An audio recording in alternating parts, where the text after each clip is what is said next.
Set? All set? Good evening, and welcome to the May 21st, 2019 Board of Selectmen meeting. I'm Joe Collins, Town Clerk, and the first order of business is to elect a chair for the upcoming fiscal year or 12 months period, and I will be open to accept nominations. I would be pleased to nominate Dan Bennett. I'll second that. Are there any other nominations? Move to close nominations? So moved. All in favor of closing nominations? Aye. We have before the membership a nomination by Selectman Mills, seconded by Selectman Langley, for Dan Bennett to be chair for this upcoming 12-month period. All in favor? Aye. Opposed? So be it. Thank you. Thank you very much. Congratulations, Dan. I guess we'll just slide to the right. You gonna stay there? Either way.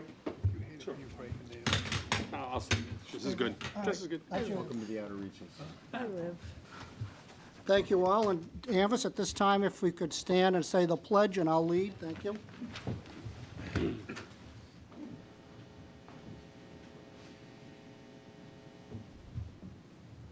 I pledge allegiance to the flag of the United States of America and to the republic for which it stands, one nation, under God, indivisible, with liberty and justice for all. Thank you.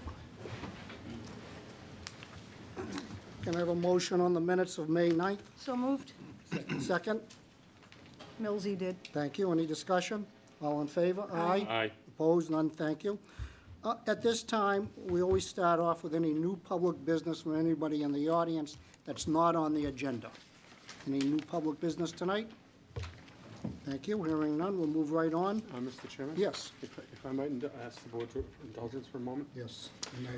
Thank you. Ladies and gentlemen, at last night's town meeting, as we do every year, we read in memoriam for the town employees who had passed the year before. And unfortunately, during town meeting, we had a former town employee who has passed away. On behalf of my family member, my uncle Richard Trask, I'd like to read a very short statement.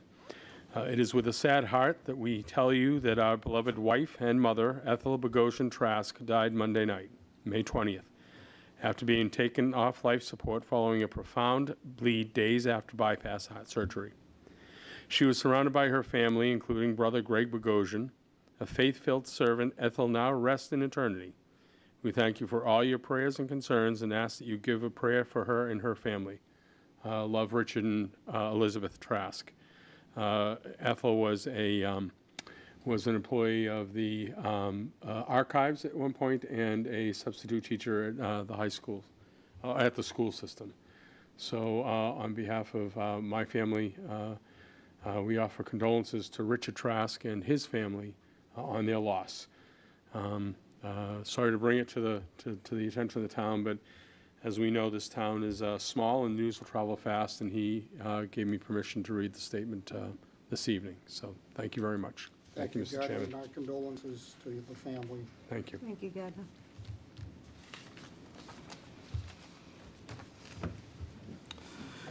Number 4 on the agenda is the board will vote to accept the gift of a flagpole at Danvers High School by the Rotary Club in accordance with Mass General Laws, Chapter 44, Section 53A. Mr. Town Manager, does somebody speak to that? Actually, we have several guests tonight. Neil Waldman representing Rotary, and of course, I'm having a mental lapse at the moment. Mr. Moody, I apologize for having I'm blaming the glasses. I got these yesterday, and all I can see are rectangles around my eyeballs right now. So Dick Moody and Neil Waldman are both here tonight on behalf of Rotary and the Veterans Council to speak to the agenda item before you regarding a flagpole at the high school. So I'd turn it over to either of them who can do a much better job of explaining this item than I can. Thank you. Welcome, Richard and Ms. Walden. If you go to the podium, please.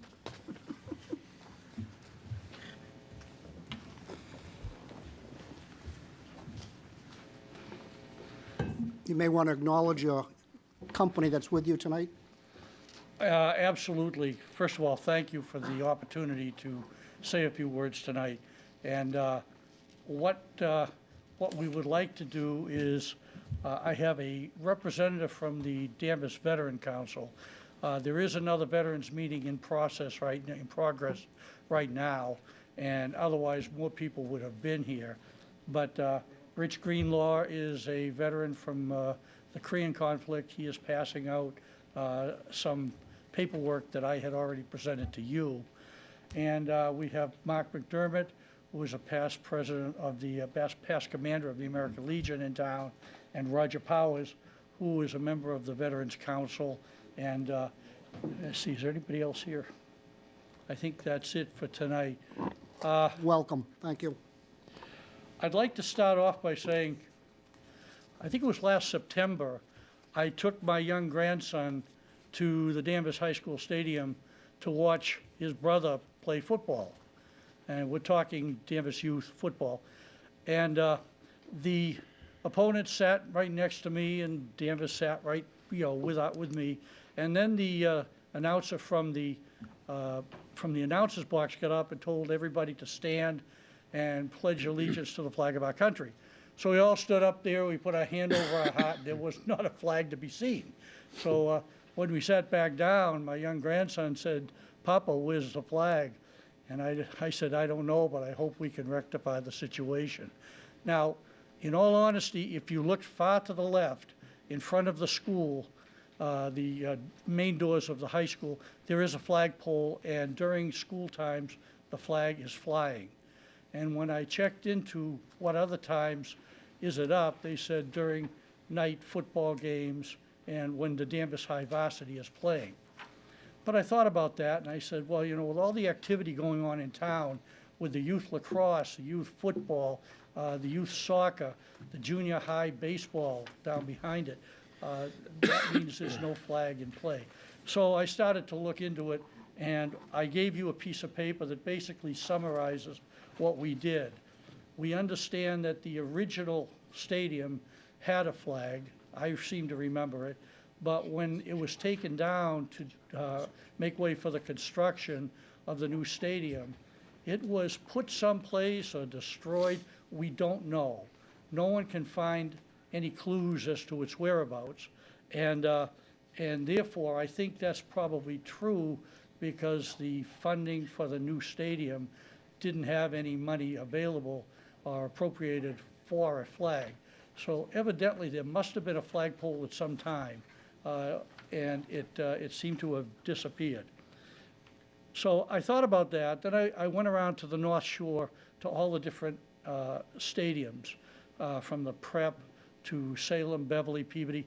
And if you go, you'll notice all of the football stadiums have a flag in or right around it for the Pledge of Allegiance. So with no flag, I said, let's see what we can do. Because there is a flag outside the main door of the high school, we thought maybe that would be good enough. We contacted the DPW to ask them if they had any recommendations. And at that time anyway, the Director of Operations, Brett Gonzalez, came down to one of our Veterans Council meeting, and he explained that there was no money in the budget, but if you guys could come up with the flagpole, we'd put it in. And we said, that's wonderful, appreciate that. Brett also suggested that we take a field trip over to the high school field, and let's really see what we're talking about. So one afternoon, about 5 or 10 of us went over there. We sat down at the 50-yard line, and everybody could really see what the situation was. The veterans wanted to put the flag right on the 50-yard line, because on a 40-yard line on both sides, it's a big light pole, and there's nothing in between.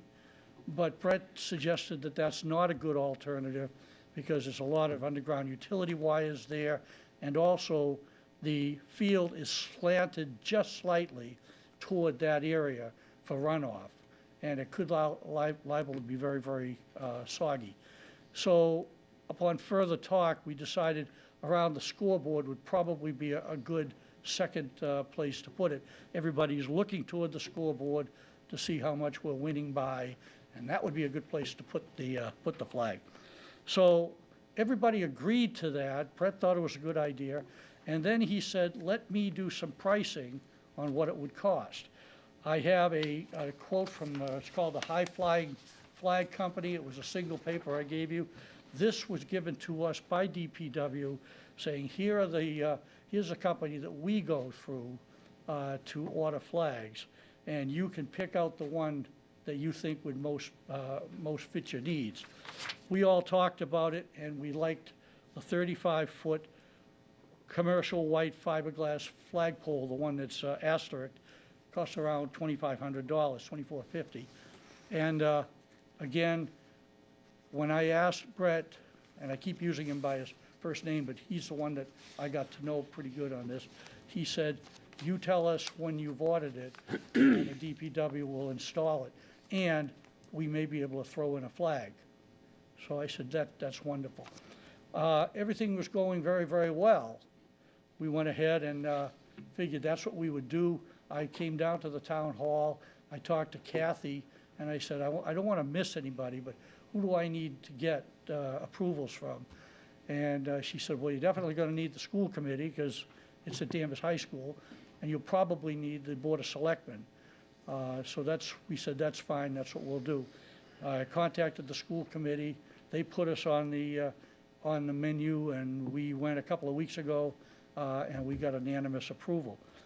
Then something else happened that bothered me a little bit. I found out Brett was leaving, and he's been the only contact that I've had. He's resigning as of the 29th of May, which is what, 2 weeks from now, 1 week from now, 1 week. So I called him, and then I stopped by his office, and I said, let me ask you a question. Since you're the only one that I have communicated with, is there going to be a problem in the installation of this once you go? Does the rest of the DPW understand this? He called me back earlier today. He said that David Lane and a few of the other folks in the office said they heard the proposal. They don't have any objections, but they wanted to get more information. They wanted to know the company that we're ordering our flag from, and the answer to that is, I'm using your company, your specs. Brett said, I forgot about that, I'll pass that on. And then they also wanted to know what we expected of them in installation. And I said, well, I'd like you to dig a hole. I wasn't really sure what he was talking about, but I said, just make sure that it's secure in the ground. And they said, fine, I'll pass that on. I also asked Brett if he still thought it was feasible to provide the flag. And he was going to look into it. However, he did say that our department that orders flags, I'm sure that won't be a problem. But I need to be open with you folks. I don't have a commitment at this point, even though I had a probably good idea from him before. So that's where we stand tonight. While we were trying to figure out how we were going to get the money to pay for the flag, the Rotary came forward. And that's why Neil is here tonight. They said, how much do you need? And I said, well, the flag we're looking for is close to $2,500. But what we wanted to do is buy a ring of solar lights that affix itself to the flagpole so that it should be lit 24/7. So we don't have to worry about lowering any specific time. And as long as we've got the lights on the flag, that's all the requirement calls for. And that's a few $100s more. So I told Becky Kilborn at the time, I think $3,000 would take care of it. And she called me back and said, we're going to go ahead and do it. Now, I understand that you wanted a Rotary member here tonight, and hopefully Neil will back me up. So that's where we stand right now. I'd like Neil to say a few words, and then I'd like to entertain any questions that you might have. Neil? Thank you. Rotary Club appreciates the opportunity to do this. We love doing stuff around town and getting our name out. This is a great project, and whatever you need for the flagpole, we'll take care of it. So we're happy to do it. Thank you. Okay, Gardner, any questions? I have no questions. I think this is a great solution. Appreciate all the hard work that goes into trying to get everybody together on the same page. Diane? Thank you, Gardner. So I was on the Fields Committee, and there was originally a flagpole in, but of course, when we were out there looking, that flagpole at the time we thought was sufficient, and therefore it got cut. I agree with you that when you're trying to stand for the national anthem, it's really not an appropriate location. It's pretty far off in the distance, so I think this is wonderful. You said you're going to illuminate it. Are we leaving the flag up 24/7 from, or are you somebody going to be responsible for taking it down after a night game?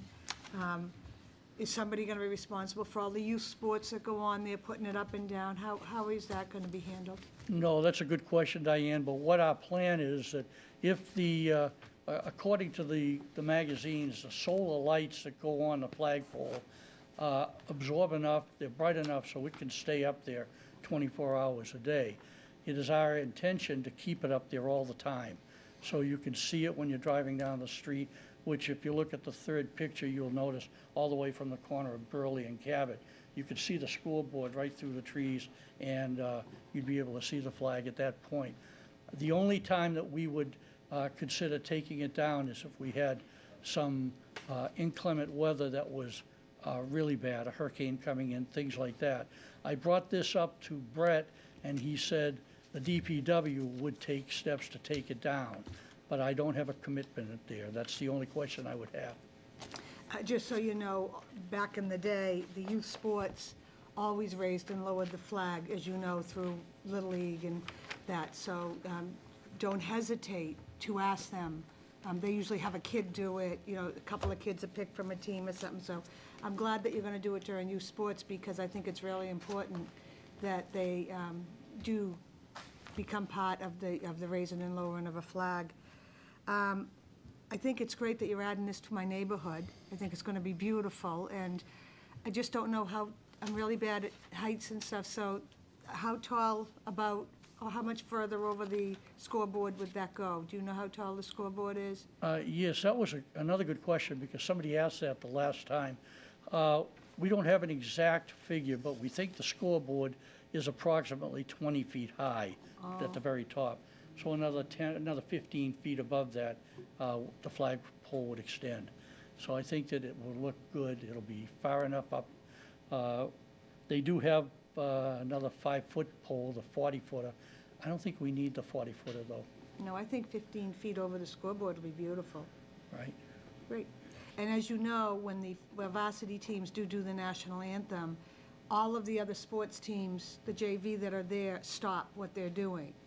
And also turn, I don't know if you've ever been, but you might have 5 teams, or 5 games going on turn to it. So it'll be beautiful that it's so high and they'll be able to see it. And but the whole park, they do a great job. The band, everybody stops what they're doing when the national anthem goes off.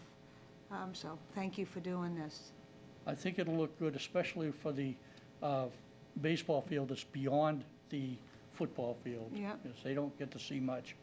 And one of the comments that the school committee made was, they looked at what I had presented and they said, we don't understand why it wasn't brought up before now.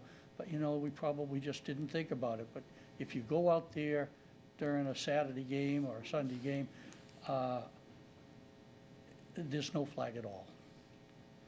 So Because hopefully you know this will take care everything of is, that. everything's because of money, so thank you to the Rotary. You always seem to come through for us, and as do many organizations. You know, this is another great example of how our volunteers in this town work.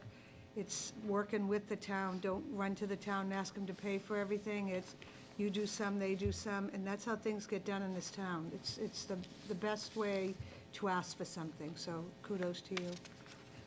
We are so appreciative of them doing that for us. Thank you. David?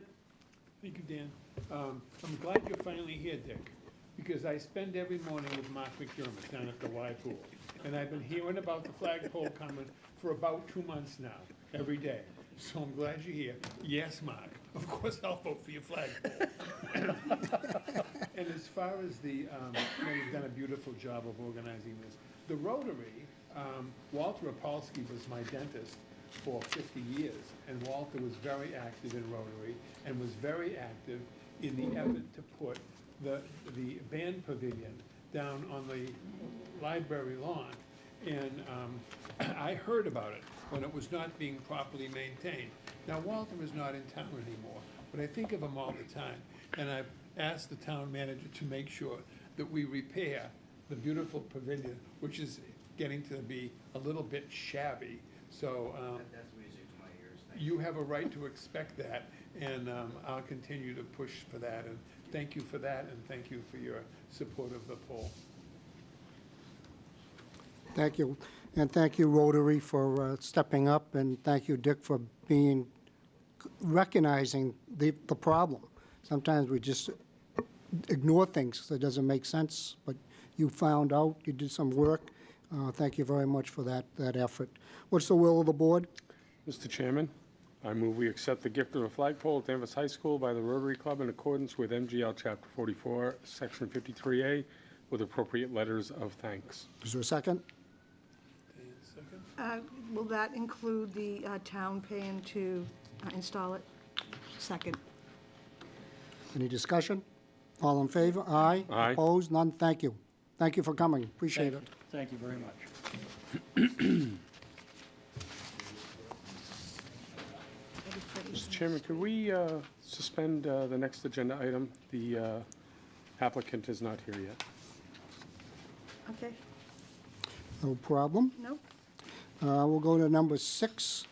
The board will consider the application of True North Ale Company, LLC, 116 County Road, Ipswich, Mass. Gary Rogers, owner, for a one-day wine and malt beverage license on Friday, June 14, 2019, 6 to 9, for the Danvers Family Festival Big Pig Out Barbecue at Endicott Park. Mr. Rogers, are you here?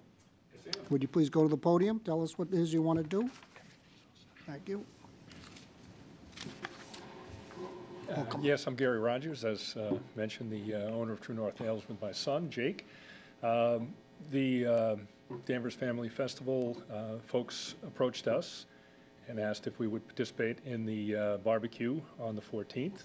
We were very pleased to do that, talked with Gardner about that. We met with the fire and police chiefs, the building inspector, and the Board of Health just yesterday, and got approvals from them. Many questions were raised on how this would be managed, and I think we have a good plan for it, working with the Family Festival folks to keep it contained under a tent there at Endicott Park and to make it a fun event for everyone. And I'm open to questions for... Thank you. Diane?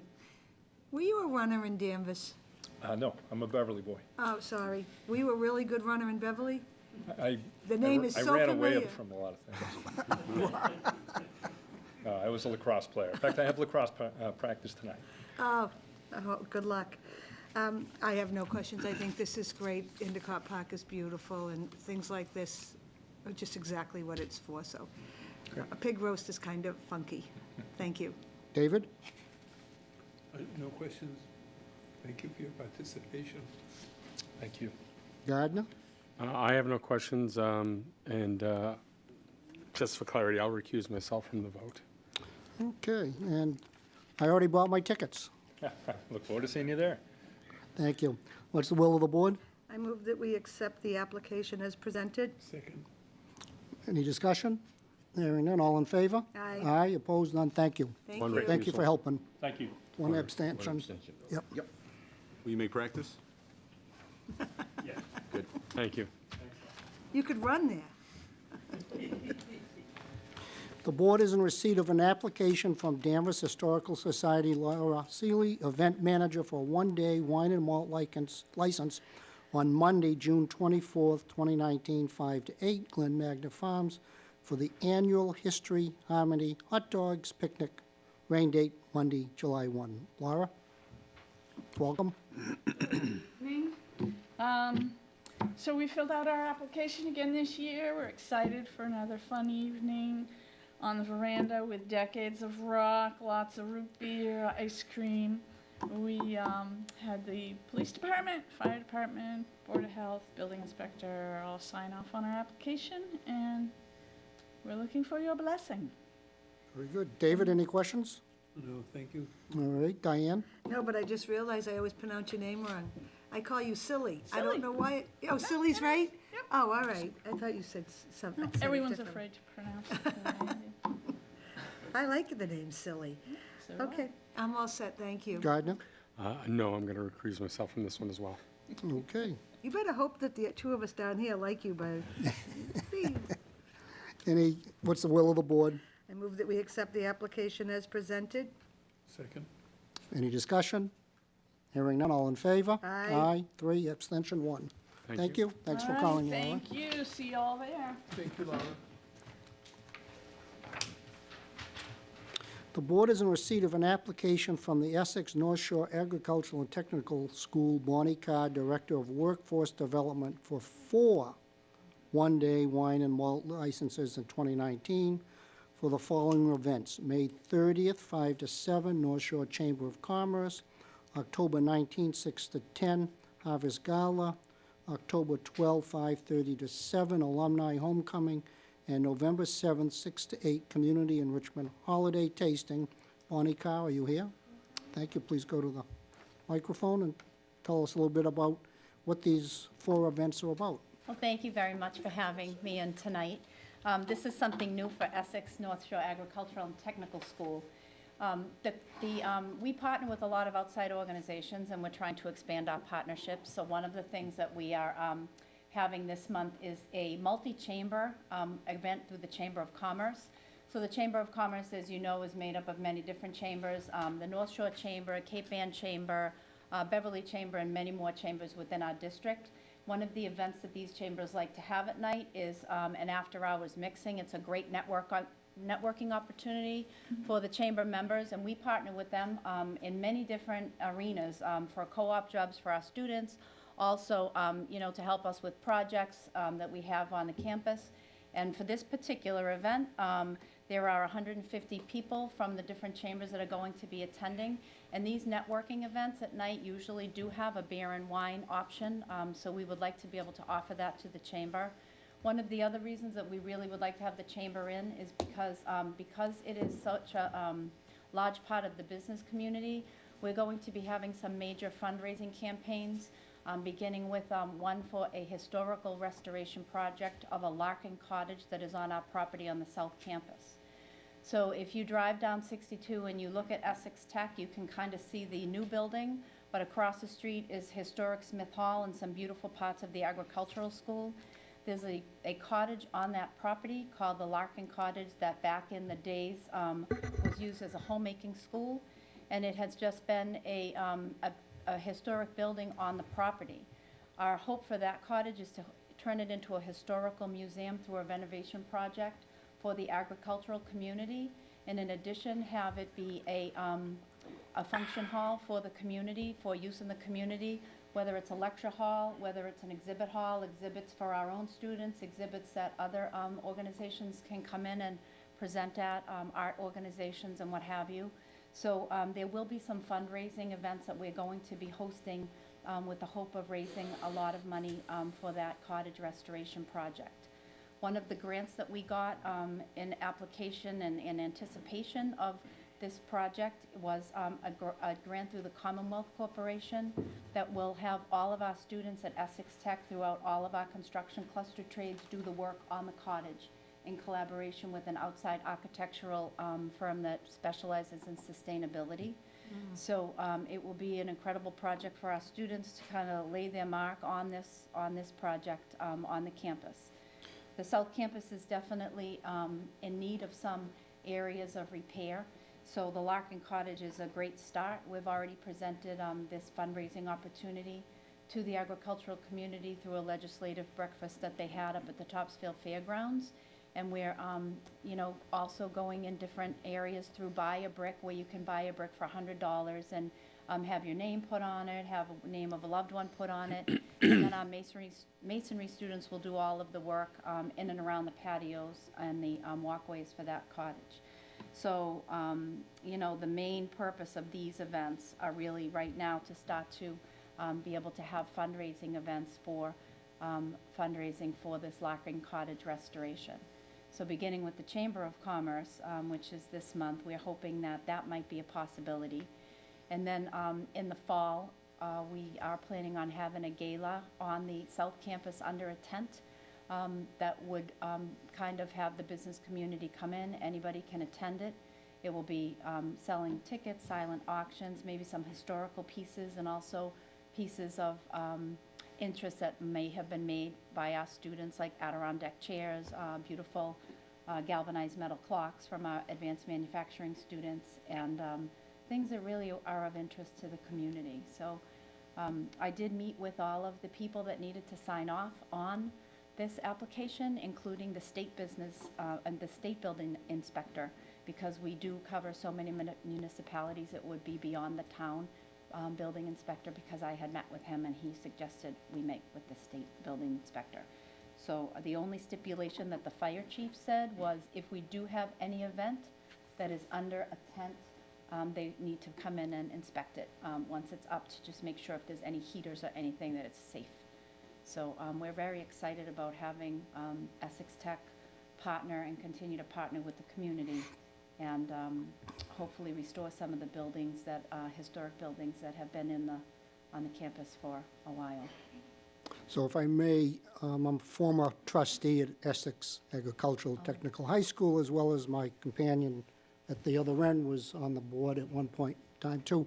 And when we merged with the vote, the Larkin Cottage was a lot of discussion, what's going to happen with it, and we had hoped the Alumni Association was going to step up and take care of it, and I don't think they obviously did not. Well, they are involved now. They're because involved, even but- today we had a meeting, and they were the ones, Charlie Main, who's really involved in the alumni. He's the one that kind of came up with the Build-A-Brick.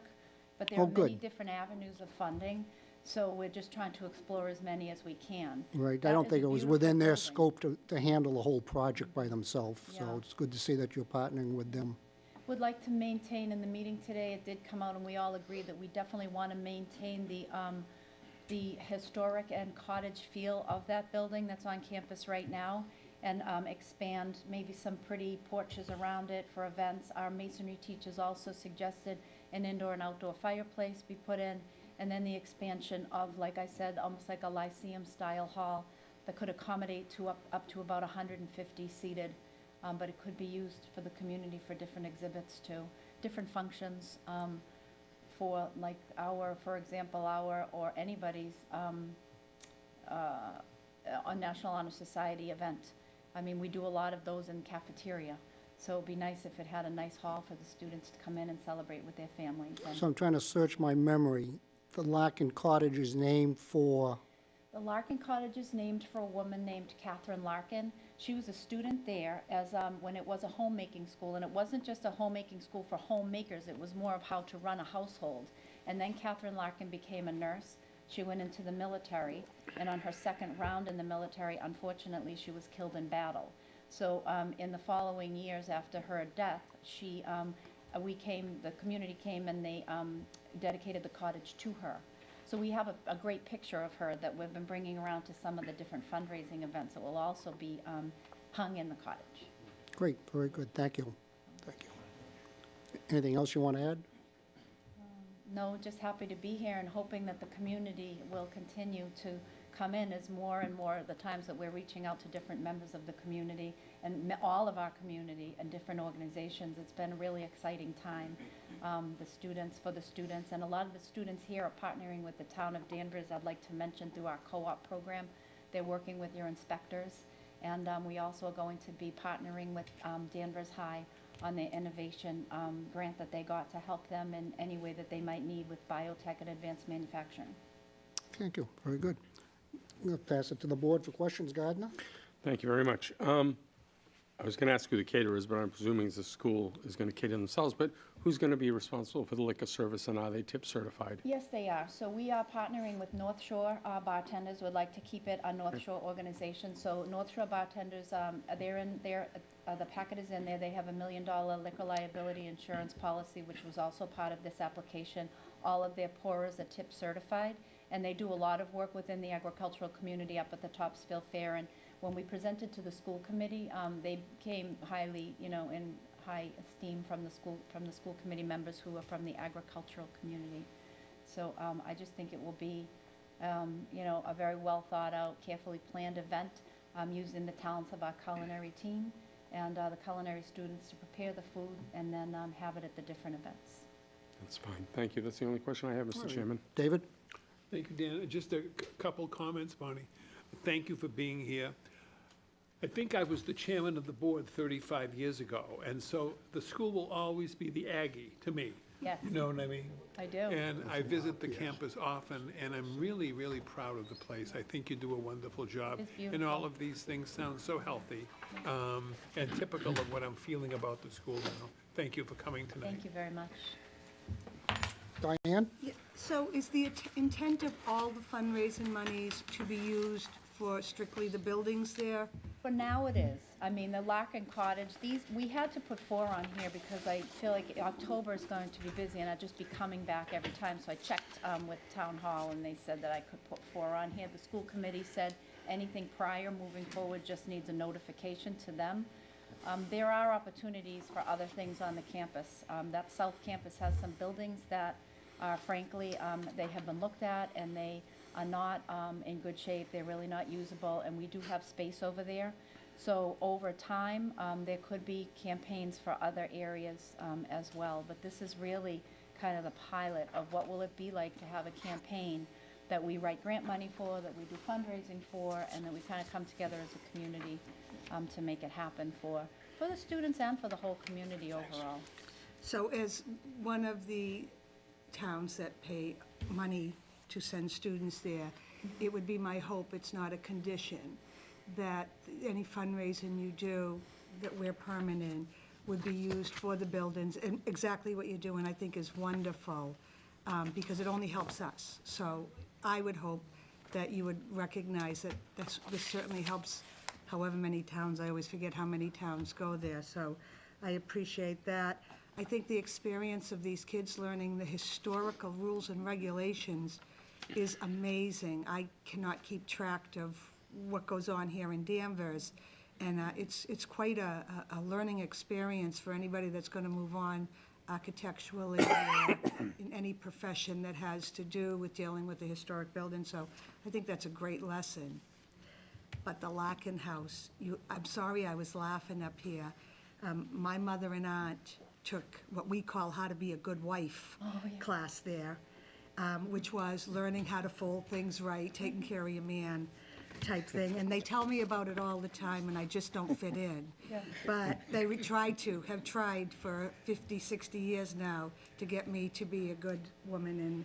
And I'm sorry, I could never go to the Larkin House for reasons of folding sheets and always making sure the corners were perfect. So, but thanks for the chuckle. I can't wait to tell them that their house will be renovated and they can go back and take a brush-up class. They certainly can. They're welcome. And they'll we be will be ready. having a groundbreaking, so all of the bringing town them. managers will be invited. I have to bring them. All right. They'll bring the sheets. Okay. So, but, oh, thank you. It really is a beautiful thing you're doing, and I hope someday somebody talks about the history of that, because I've heard it, and when you said it, it all came Yeah. back, so. There's a lot of history at the Aggie. Yeah. There's a lot of history there, so it's great to be able to have it on display. And just one additional thing, there are so many artifacts, and people are coming forward bringing artifacts, knowing that this might be happening. So we're planning on having, rolling presentation shelving so that we can have things going through at different times. So, and we've even thought about, maybe once a month to have a historical lecture in the building, because people will come. I mean, the agricultural community up here is very, very vested in the school, And it's interesting. It's really great to hear about. Our students like to hear about it as well. Not just the agricultural students, you know, all the students like to hear about their school and the history of it, so, We got a guy for you. all right. We have a guy for Heard you that here in before. Danvers. Just look up Richard Trask. He was there, his name came up today. Oh, sure. Yeah. If you want Right. anything like that, you'll Yeah. get it. Thank you very much. All right. Thank you. Welcome, Selectman Clark. I don't know if you want to make any comments. Oh, no, I just came from another meeting. Okay, thank you. Welcome. What's the will of the board? I move we accept the application as presented. Second. Any discussion? All in favor? Aye. All in favor? Thank you. Thank you very much.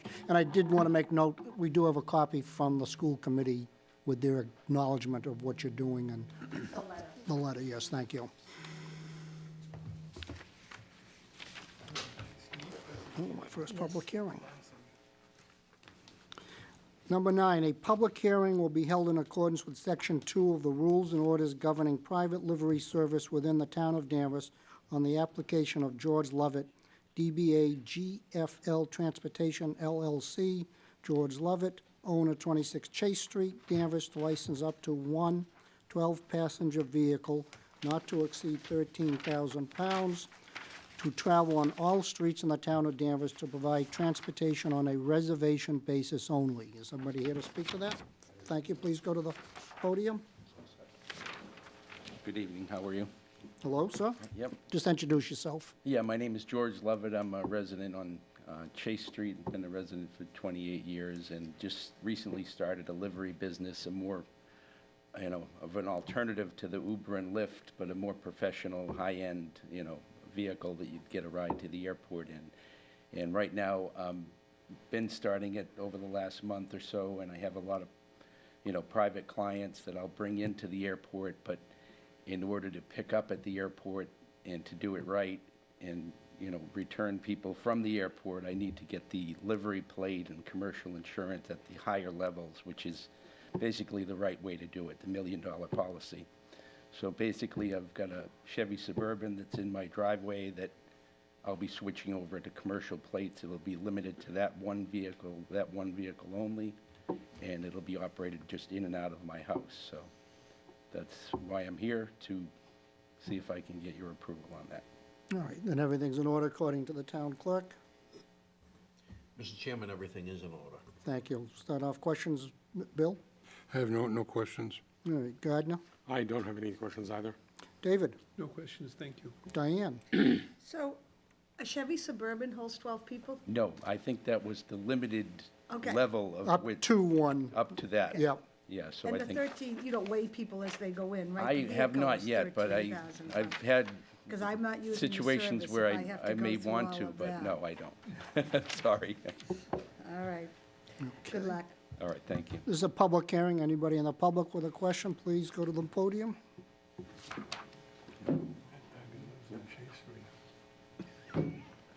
Thinks he's busy. Thank you, Mr. Chairman. Matthew Duggan, Town Meeting Member, Precinct 1. I just was concerned about having a commercial vehicle stored in the R1 district. I know it says here on the agenda item up to 13,000 pounds. That's a bylaw, town bylaw with the weight of a vehicle. Is that correct? I couldn't find it in our documentation for bylaws.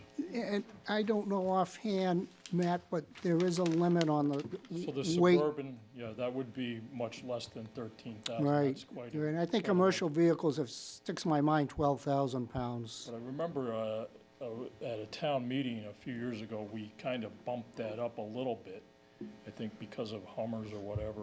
Yeah, I think for- it's much less than 13,000 in an R1. I think it's like maybe 7, but if it's just a Suburban, that seems okay.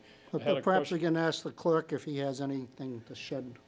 Certainly, Mr. Chairman, I can speak to this application, and part of the application process is an approval from the building inspector, Richard Maloney, and he has approved the application. Okay.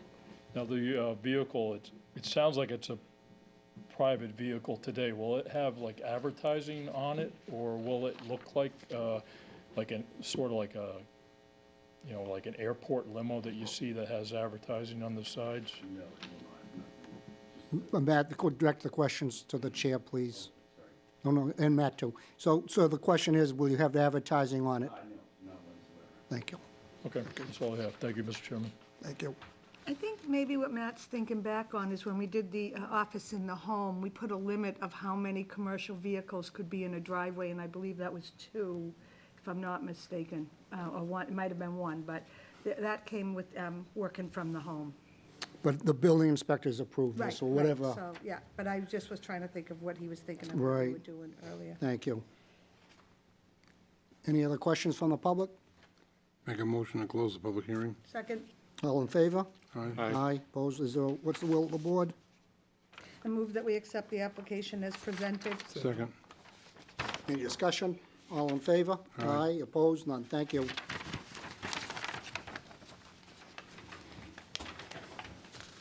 Before we go forward, Skipped, we went back, we put number 5 on hold, Yeah. Mr. Trask, for a reason? Mr. Chairman, I do know the applicant was invited to be here and had wanted to. I presume there must have been a reason that she couldn't. I would ask, unless the board wants to move forward, I know it's your desire to see the applicant. She had every intention to be here. No, I would accept a motion to table to the next meeting. So moved? Second, all in favor? Aye. Aye, opposed, none, thank you. Thank you. We'll make sure that an invitation is received and confirmed for the June 4th meeting. Thank you. The town manager will report to the board on various items of interest. Thank you, Mr. Chairman. A couple of items for you tonight. Coming off a town meeting last night, so I won't keep you here till 10 o'clock. First and foremost, this is generally the time of year when we talk about the summer schedule. And I thought I would start that by sharing the last couple of years, what we've done is hold both of the June meetings, which this year are on June 4th and June 18th. And then we have generally canceled the July meetings, keeping the dates as placeholders in the event that something comes up. But those would be on July 2nd and July 16th. So, recent history would be to put those meetings on hold. We would meet the first meeting in August, which is August 6th. We would not meet the second meeting in August, which is August 20th, and then we would resume a regular meeting schedule in September on September 3rd and September 17th. And I know we may have to call one special meeting during that period for, we have some bond anticipation notes coming due in August, and so we'll likely have a debt issuance that we have to coordinate along with those bands at some point in August. So just to that point, I would say no meeting on the 2nd regardless of what comes up. Correct. Anyways. Dan, I'm sorry, could you say that? No meeting on July 2nd, no matter what comes up, because I won't be around. The 16th, we can leave open if the town manager needs it. The 6th is fine. Would we meet at the regular 7, or in the summer, we typically meet earlier? yes, can we move the Junes back too? Well, let's talk about August 1st. Yeah, I think we've done 6 o'clock in We the have, past couple so years. August 6 6th at 6 o'clock, all right with everybody? Yep. Yep. Okay.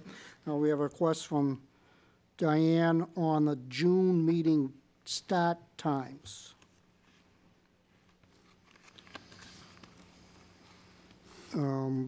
Any comments from members of the board? I'm fine with it. I'll just leave work earlier.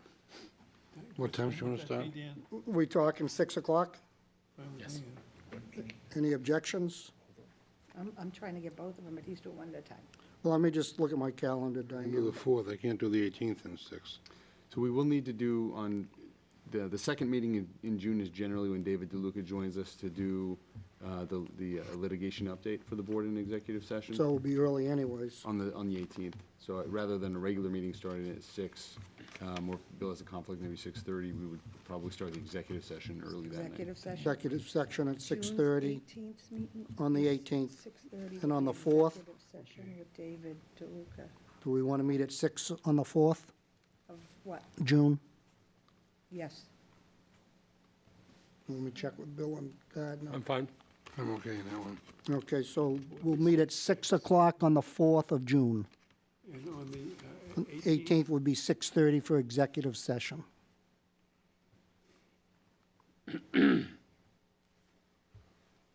then back to regular 7 o'clock on September. September 3rd. Correct, all right. Everybody's fine with that? Well, Thank you. 8/6, we're gonna be 6 o'clock on that one also? Yeah, okay. and I've taken these down, I'll have Ann circulate. Right, August Yeah, 6th, I got it, 6th. yeah, I got it, yeah.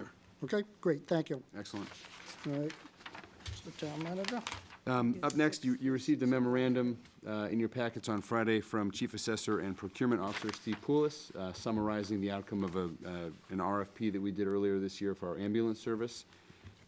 Quick background, when Kevin Lyons retired a couple of years ago, he arranged a transfer of his business to Cataldo, and we allowed Cataldo to operate for a year in sort of a pilot mode, and we reached out to Dennis Cataldo around the holidays to let him know that we would be doing an RFP for the service because it had been some time.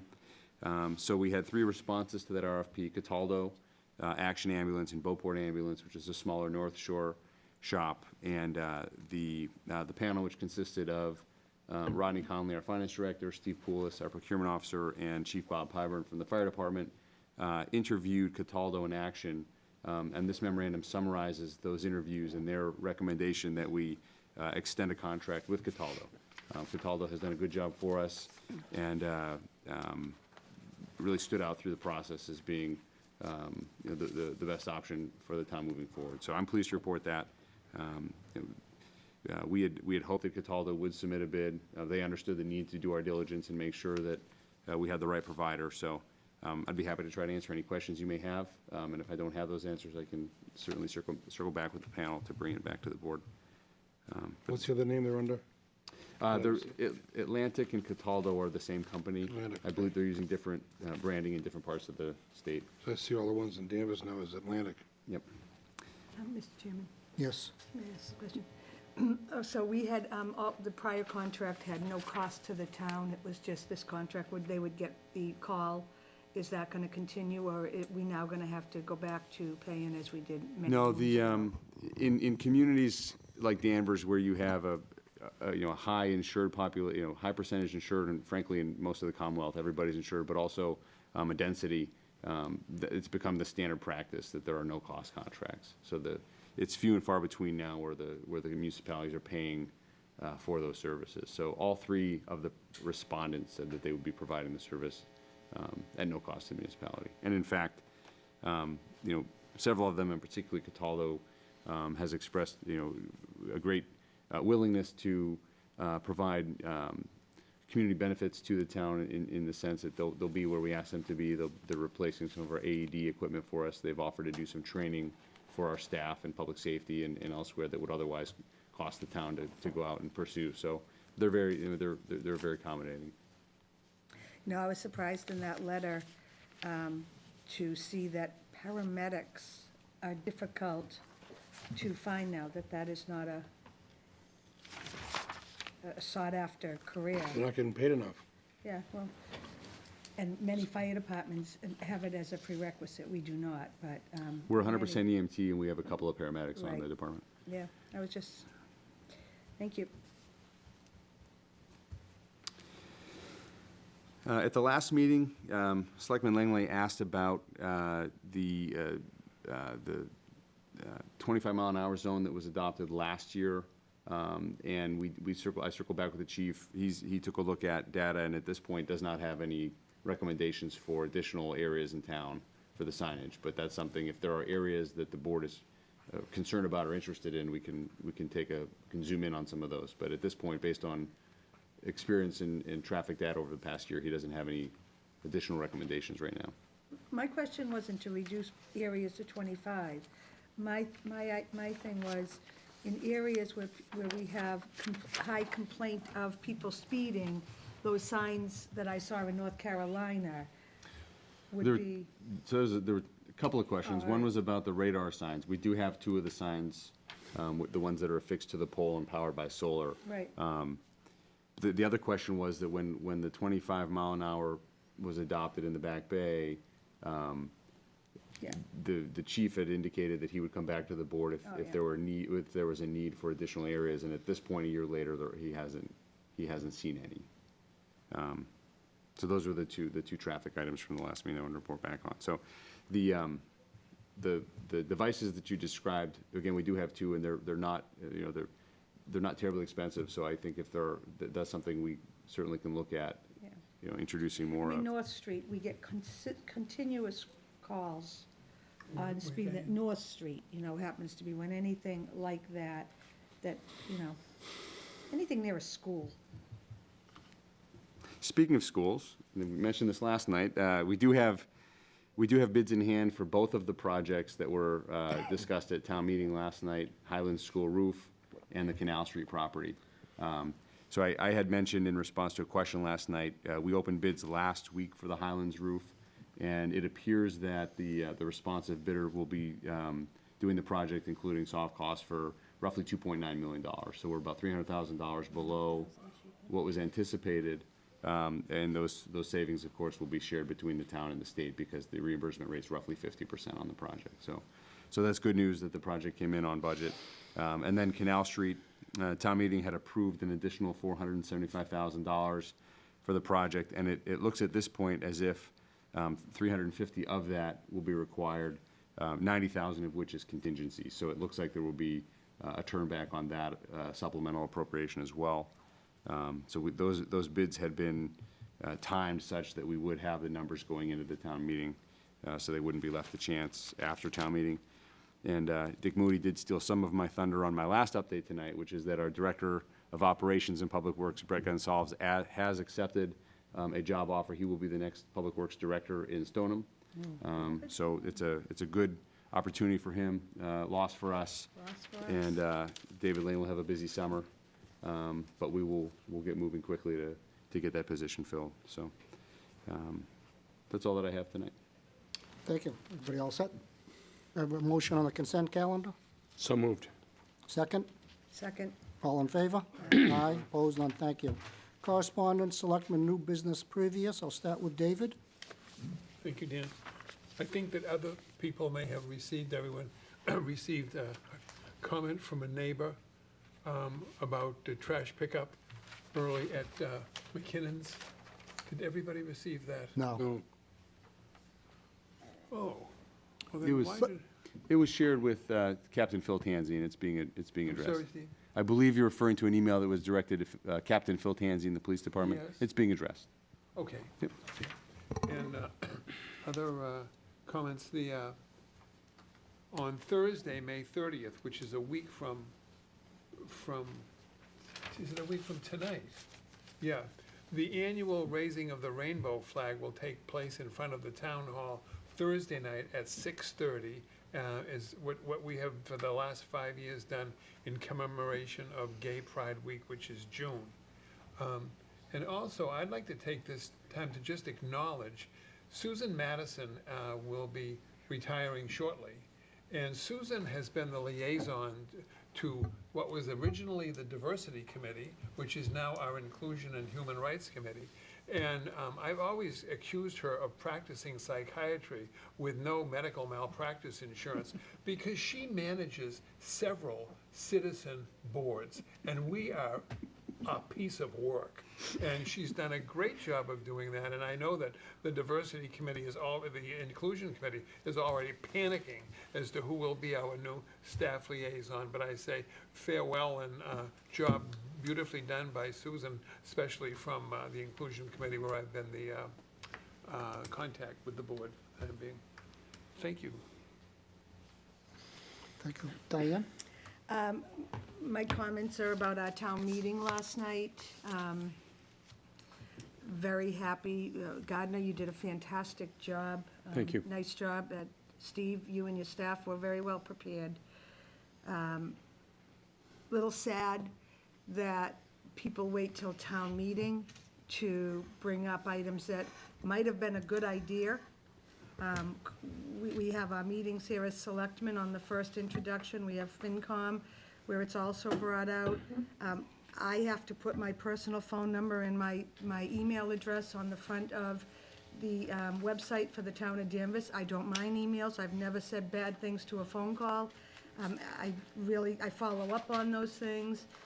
Nobody ever called me and told me that they didn't think we were spending something right or whatever.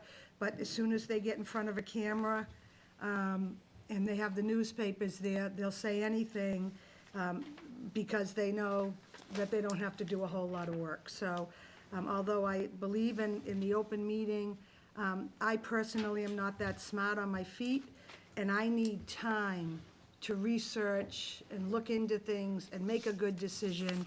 And that's why we spend months and months doing a budget. So in the future, I would really appreciate people send me the email, make a phone call to me, come to this meeting, we have new business, and we do discuss new business at the end of our meetings. I think we're a pretty fair board, and I think that we do discuss everything. So I really hope, and, you know, I heard some things last night that I would have liked to have heard a little earlier, so thank you. And spending $121 million is not something that I get all excited about. I'm very nervous about spending $121 million, so I take it very seriously.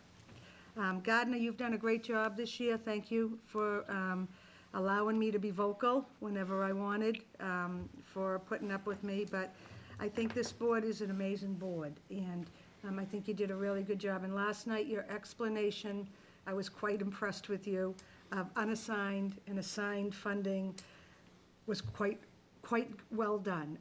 You had Gina and I nodding to each other, saying, wow, that was pretty good.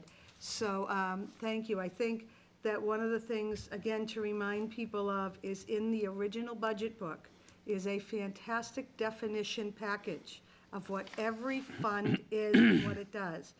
And when those things were coming up about stabilization and school stabilization funds, I quickly flipped to see whether we were not defining what our stabilization fund was good for. And it was there right in black and white, that it can be used for all capital improvements, da-da-da, whatever. So kudos to that. I guess maybe the next definition to go in is unassigned and assigned, because I actually thought that was pretty good. And perhaps labeling those that are an assigned fund. We really were laughing at you, I'm sorry, Gardner, but it was really good.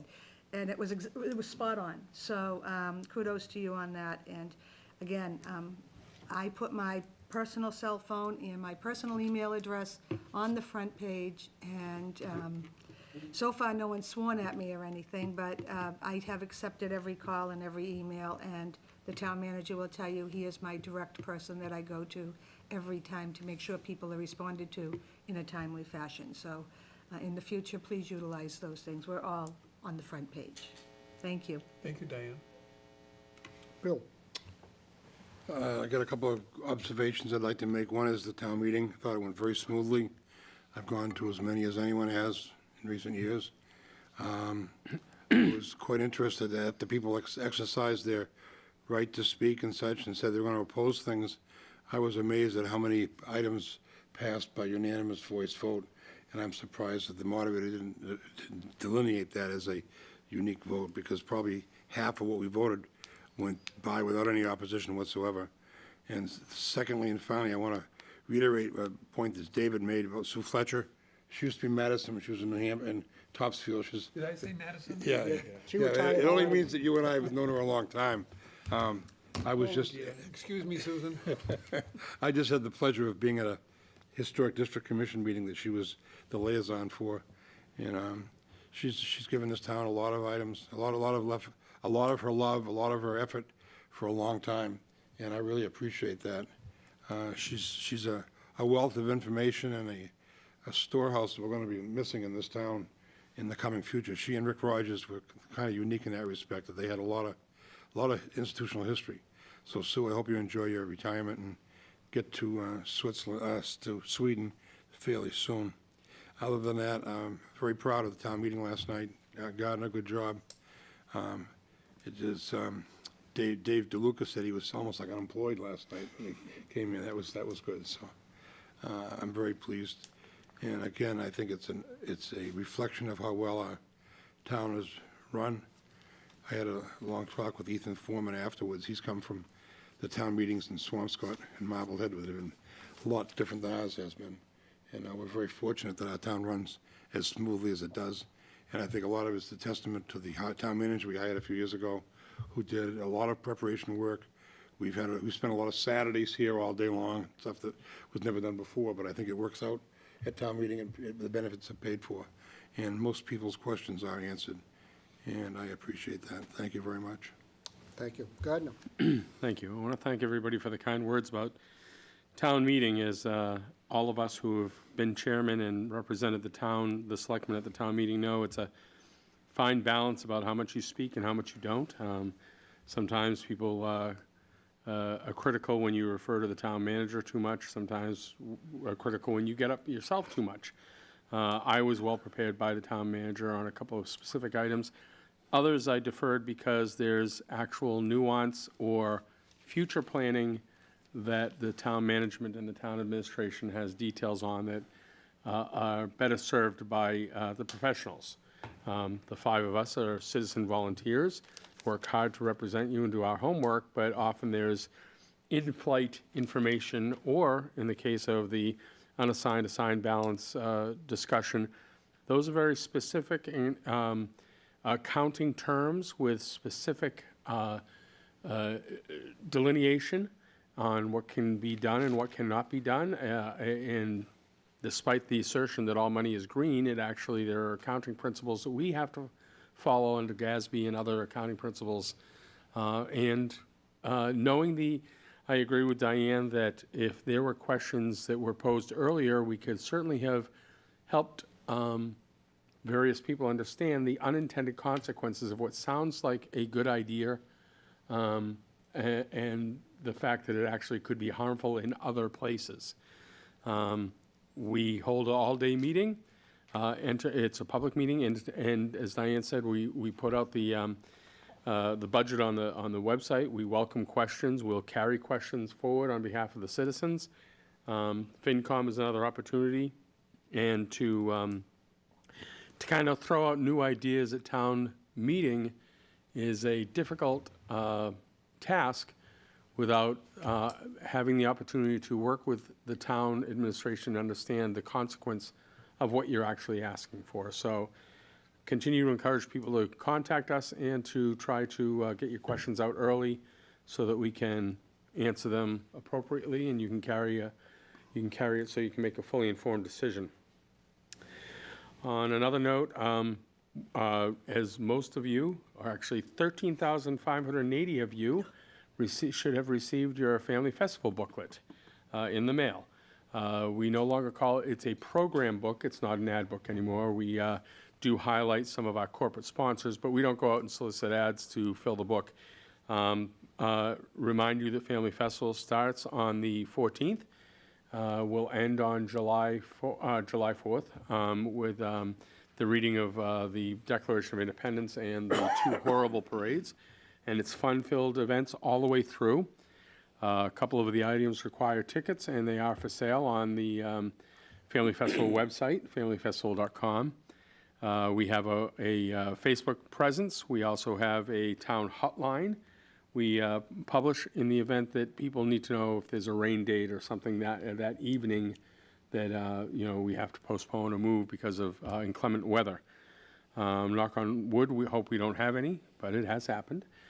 We are excited about some new opportunities, including, as you heard tonight, True North providing ales at our Big Pig Barbecue. People have asked where the clam bake go. Because we don't want it to get stale, we switch every couple of years. We do something for a couple of years, and then we'll switch back to the clam bake in some future date, again, so it doesn't become stale for people. Oldies Night is always an annual favorite. Looking forward to that as well.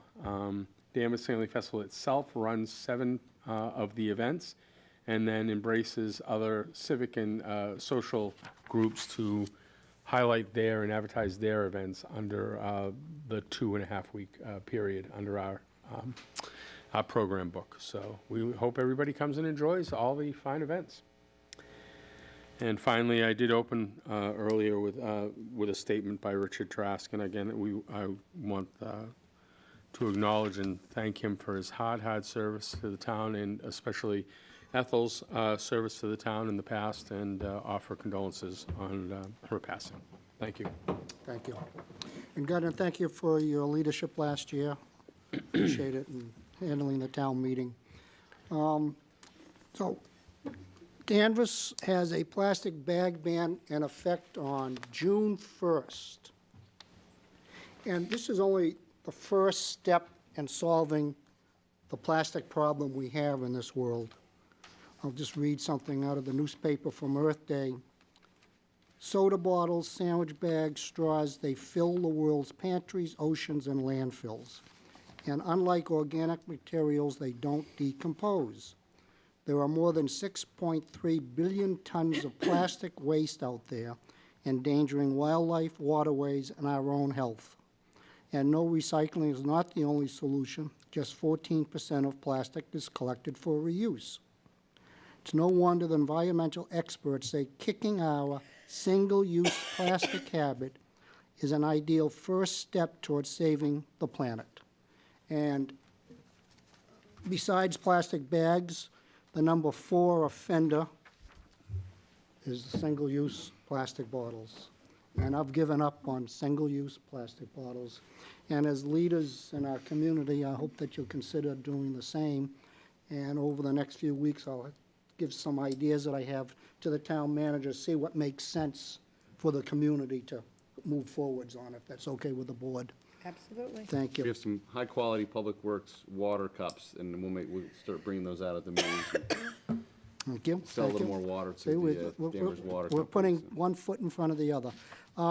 So that's, my focus this year will be that, as well as are we a green community?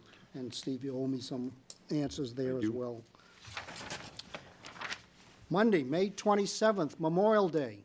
Everybody show up for the parade. Come out and thank your veterans, your friends, your neighbors.